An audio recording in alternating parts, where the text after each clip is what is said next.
ও দেখো চলে এসছে আমাদের বিরিয়ানি, চা, পেঁয়াজ কাটবো, ডিম। বুনোর বাবা গিয়ে আরেক জায়গায় আড্ডা দিতে বসে পড়েছিল। বুনোর বাবার তো কাজই এটা। বুনোর বাবার জন্য ডিম সিদ্ধ দেই, আর এই যে চাপ আর বিরিয়ানি। তো চলো বুনোর বাবার আন্ডা বিরিয়ানি,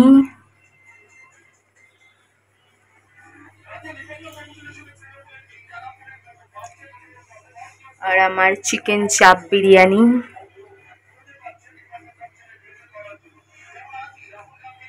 চলো কাকুদের জন্য একটু মাংস রেখেছি, কিন্তু এখন আর কাকুরা সেরকম আসে না। কদিন আসে আবার কদিন আসে না, দেখি যদি আসে তো। সেদিন রেখেছিলাম, অর্ধেক দিয়েছি। একজনই এসছিল, কতটা না খেয়ে পড়েছিল।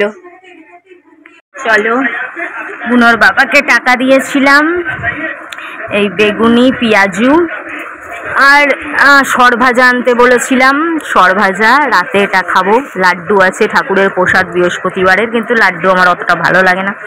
ভিডিও করতে করতে চপ গেল ঠান্ডা হয়ে, কাজ করতে করতে খাওয়ারও শান্তি নাই। বন্ধুরা হবে আলু খিচুড়ি। খিচুড়ি বানাবো, খিচুড়ি। সকালে তো বিরিয়ানি চাপ হয়েছে, এখন খিচুড়ি। আলু আলু দিয়ে খিচুড়ি, আলু পটল দিয়ে খিচুড়ি হেভি লাগে খেতে। খিচুড়ির মধ্যে সিদ্ধ সিদ্ধ আলু, নরম নরম আলু, হেভি লাগে টেস্ট। তো খিচুড়ির জন্য টমেটো, পেঁয়াজ, লাল লাল কাঁচা লঙ্কা, 3টে ডিমের অমলেটের জন্য পেঁয়াজ, অল্প একটু কাঁচা লঙ্কা, আর খিচুড়ির সম্বার দেওয়ার জন্য আদা। তারপর তো জিরে ফিরে সম্বার দেওয়া হবেই।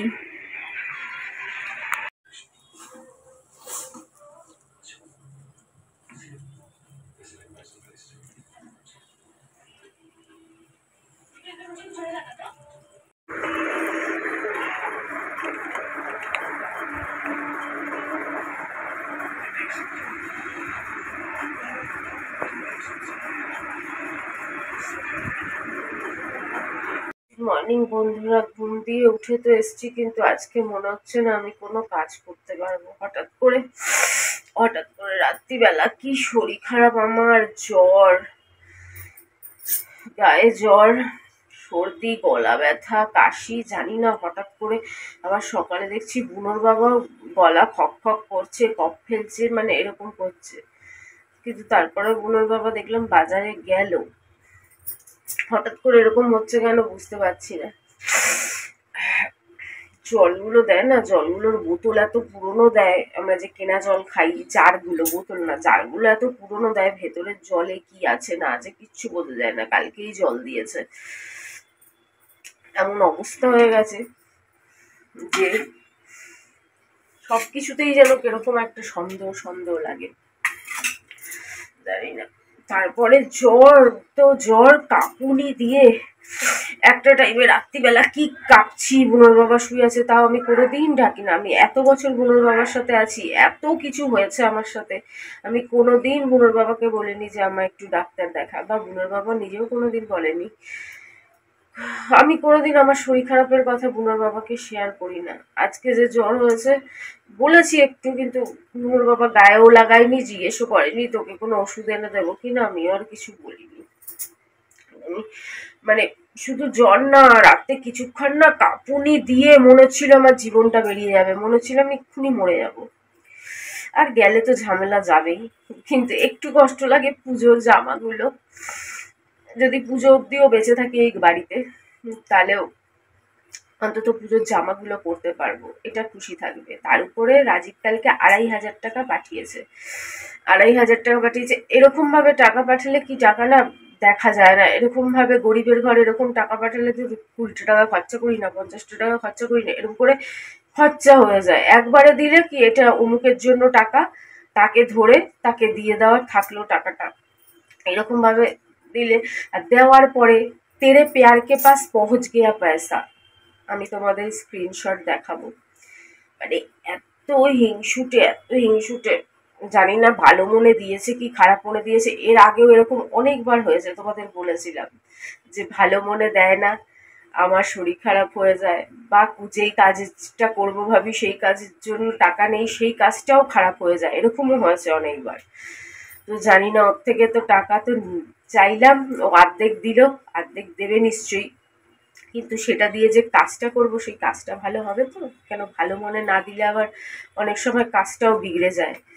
এরকম ওর টাকা নিয়ে অনেকবার আমি ফিল করেছি যে ভালো মনে দেয়নি হয়তো, আর সেই কাজও বিগড়ে গেছে। দেখো না, কালকে থেকেই কি শরীর খারাপ। আর হিংসা তো বাবা রে বাবা, এই হিংসা করে করে আমাকে কোথাও টিকতে দেয়নি, কোথাও শান্তিতে থাকতে দেয়নি। এখন আবার অজিতের সাথেও হিংসা শুরু করে দিয়েছে। বোঝো কাণ্ড। কি আর বলবো, বলার নেই। যেন উনি কত বড় ধোয়া তুলসী পাতা। কোথায়, আমি তো কখনো হিংসা করিনি। মনের যদি কখনো একটু খারাপ লেগেছিল, কিন্তু কোনোদিন সেটা সেরকম ভাবে প্রকাশ করিনি। আমি জানি ঠিক আছে, যার দায়িত্ব নিয়েছে তাকেও তো ভালো রাখতে হবে, তাই না? তাকেও ভালো রাখতে হবে, তার সাথেও সবকিছুই চলবে, এটাই নিয়ম। কিন্তু কি বলবো, এখন ওর এই এখন এই শেষ সময়ে এসে ওর আবার হিংসা হিংসি নতুন করে শুরু হলো। বাবা গো বাবা, আবার কেউ ভেবো না যে আমি দিয়ে। সেদিন একজনকে প্রশ্ন করেছে, যে কমেন্ট করেছিল যে একটা কথা বলো তো, কি জানো, যে তুমি যদি দীঘায় যাও তাহলে কি রাজীবের কষ্ট হবে? ও তো সারা জীবনের হিংসা, ওর তো হিংসা হবেই। হিংসা বলো, হিংসার থ্রু কষ্ট বলো, কিন্তু তাদের তো কিছু যায় আসে না। তার জন্য আমি যাইনি তা নয়। আমি এটাই ভাবছি যে বুনোর বাবার সাথে গিয়ে এই আনরোমান্টিক লোক মুখ গোমরা করে থাকবে, পেট রোগা মানুষ, কিছু খেতে পারে না, শরীর খারাপ করে পেট ফুলিয়ে যদি বসে থাকবে, এরকম ভাবে ঘোরার মজা তো নষ্টই হয়, টাকাও নষ্ট, টাকাও অর্ধেক। তাও যদি বুনোর বাবা পুরোটা দিত, আমি অত ভাবতাম না। তো বাবা, তো আমারও তো অর্ধেক টাকা লাগতো। আমার অর্ধেক টাকা লাগতো 3000 টাকার মতন খরচা করে, যদি আনন্দই না পাই, উল্টে কেউ মুখ গোমরা করে বসে থাকে, এই খেতে গিয়ে শরীর খারাপ, ওই খেতে গিয়ে শরীর খারাপ, তারপর ওষুধ আনছে, ট্যাবলেট খাচ্ছে, এরকম ভাবে ঘোরার মজা হয় বলো না? মানুষের কাছে পয়সা কম থাকতে পারে, মানুষ যে যেরকমই থাকতে পারে, কিন্তু মুখে হাসতে আনন্দ করতে তো কোনো বাধা থাকার কথা না। কিন্তু বুনোর বাবা মুখে হাসতে আনন্দ করতেও বাধা।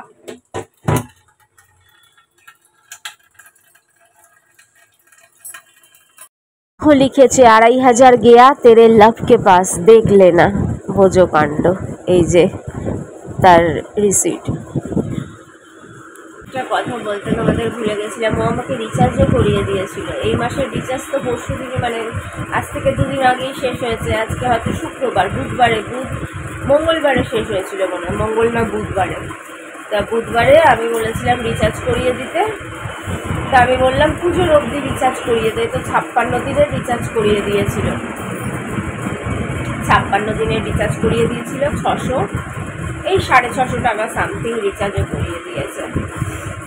আমি তো দেখো তোমাদের কাছে কোনো কথা লুকাই না, যে আমার জন্য যেইটুকুনি করে আমি সব করি, এমনকি যা করে সেটাও করি। মাথা কি ব্যথা।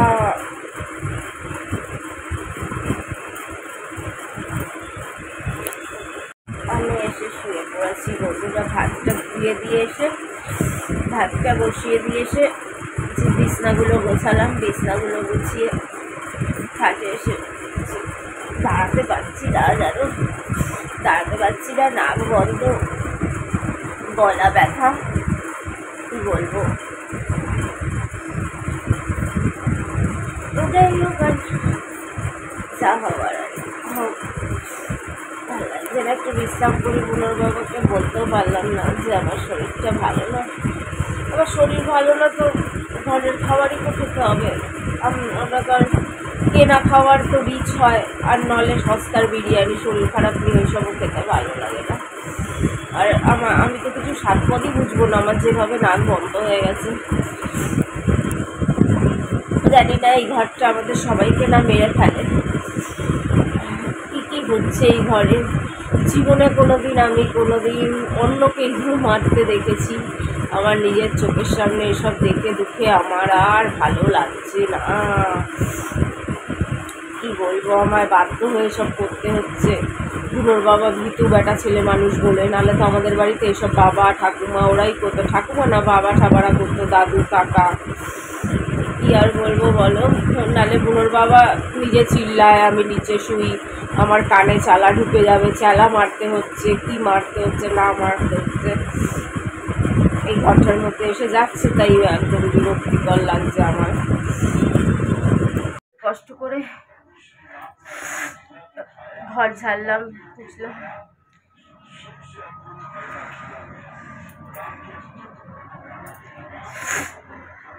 পায়রাদের খেতে দেবো, জানি না এসছে কিনা, দেখি।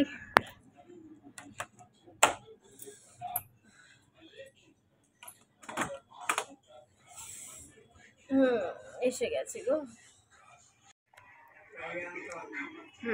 এসে গেছে বাবা। দেখো ঘুরে বেড়াচ্ছে, ঘুরে বেড়া, দাঁড়া বাবা, দাঁড়া দাঁড়া, হি হি হি, আবার দেখছি কিরকম করে, দেখো আমাকে মুখ বাড়িয়ে, দাঁড়া দাঁড়া দাঁড়া দিচ্ছি, সব খজা গজা হয়েছিস, হ্যাঁ ভিজে ভিজে কি অবস্থা। বলছে সারা ঘরে মশা, বসছি তরকারি কাটছি, হাতে বসে মশা, চারিদিকে মশা, ছাদে জল জমে, ওই যে ওই ছাদটায় জল জমে, আমাদের ছাদে তো জল জমতে দেই না আমরা, ওই ছাদে জল জমে, কি মশা, এই মশা কামড়েই ডেঙ্গু করে দিয়েছে। ও তো আমার মতন লোহা লোহে কো কাটতা হে বালা জিনিস, যে মশা কামড়ালে ডেঙ্গু হলেও জীবনে কোনোদিন, এর আগের বার যখন প্রথম ডেঙ্গু এসছিল তখন ওই 2000 টাকার ঘর প্রথম নিয়েছিলাম, আজ থেকে 10-11 বছর আগে। 3 দিন কেঁপেছি, তাও ডাক্তারের একটা ওষুধ খাইনি, ডাক্তারের ধারের কাছে ঘেসিনি, আপনা আপনি এসছে, আপনা আপনি চলে গেছে। ওই টাইমে ডেঙ্গুতে যার হচ্ছিল বেশিরভাগই ওপরে চলে যাচ্ছিল, কিন্তু আমি 3 দিন ভুগে, কিন্তু এবার চলে গেলে ভালো হয়, যাই ওদের খেতে দিয়ে দিই। কিছুই করে না, সিঁড়ি ইউজ করে, সিঁড়ি পরিষ্কার করে না, ছাদে একটু পরিষ্কার করে না, ব্লিচিং ছেটায় না, আর মশা এসে আমাদের কামড়ায়। দুটোর বাবা সকাল সকাল মশার ওষুধ লাগিয়ে দিয়েছে।